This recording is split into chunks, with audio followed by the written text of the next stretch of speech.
Welcome back to the channel. Thank you guys for hanging with me on this Tuesday. So we're in a time of year where you have a lot of fish doing different things. So we're getting into that special point of the year where fish are finally going to move shallow and start to spawn.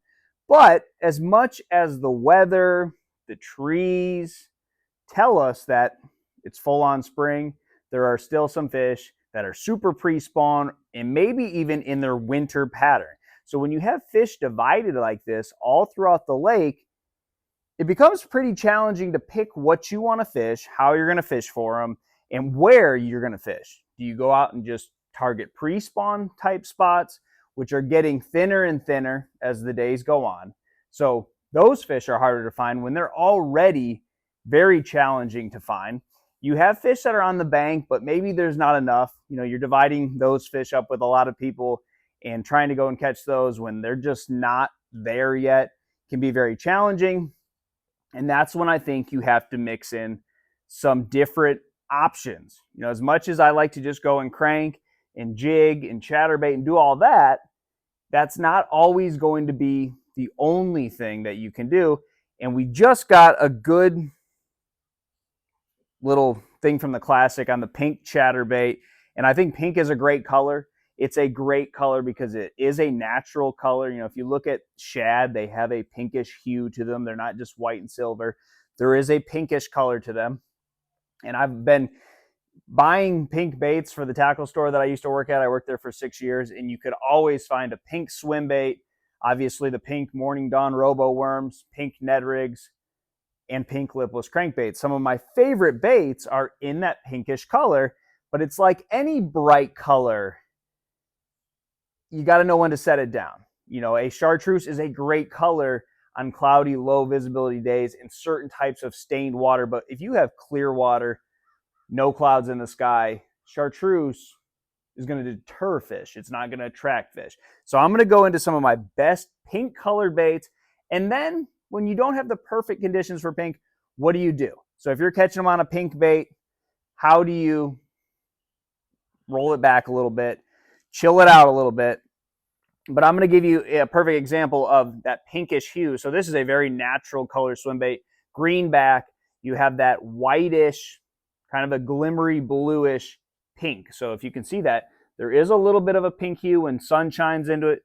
There's a little bit of a pinkish in there. Some of my favorite jerk baits, that Pro Blue Red Pearl, like this swim bait, you can see that pinkish hue. So what I will do, if I'm throwing a pink chatterbait and I want the most visibility, maybe it's first thing in the morning, maybe it's the last hour of the day, cloudy, you just don't have good visibility in the water, pink fluke, bubblegum fluke, perfect trailer for this. But in a sunny, little, you know, more than a foot of visibility in your water, this isn't a great color in my opinion. Now, there are times when this is going to crush them, but I will go to this Pro Blue Red Pearl, or excuse me, Pro Blue Red Pearl. Yeah, sounded wrong. Red Pearl. That makes sense. Red Pearl color to really chill that out. You know, this is kind of a translucent pink, so it's not super bright. Obviously, when you put a bubblegum trailer on there, it is super bright, but that's a really good color. Again, it's natural, it's shad. Now, my favorite, or at least the bait that I've caught the most fish on, is a robo worm, Morning Dawn on a drop shot. I caught them before on a shaky head with the same worm, but this is a really good drop shot. I think everyone throws it. But back to my point about fish being all over the place, scattered, trickling in, you know, week by week, and you just don't have the right phase of anything. So you can't just go target one phase of fish. Something like this, where you just go and pick a couple fish off a bed to start your day, then you can go use all your other favorite baits and fish for big ones, but you're just not going to catch 5 fish fishing in one phase. This is really good. This is also a really good summertime bait. So a robo worm on a, you know, on with Morning Dawn is always good. And that is one of my other favorite pinks. And this also comes into play is the floating worm. So I have witnessed this quite a few times in the month of March. And I won't call the floating worm your methylates, your whites, or your bubble gums. You can also throw yellow. I've caught them on all those colors. I don't call it a pre-spawn bait. I don't call it a post-spawn bait. It is a springtime bait. And what I mean by that is I really feel like when you have fish in all phases, you may have some in the post-spawn, but most of them are in the pre-spawn. You have some that are spawning, and you have some that are almost still in their winter pattern. The fish that are on the bank and are about to spawn probably have been around a lot of fishing pressure. And this situation is great for when you have a lot of fishing pressure, which most lakes this time of year, you have a ton of fishing pressure. So you have fish that are already on the bank. They are spawning. They're going to bite a wacky rig. They're going to bite a drop shot. They're going to bite a Ned rig. They're going to bite some type of creature bait, soft plastic, slow moving on the bottom. You can also catch those fish on something like this because they've seen a lot of other moving baits. So your square bills, your chatterbaits, your swim jigs, which would probably be my first choice.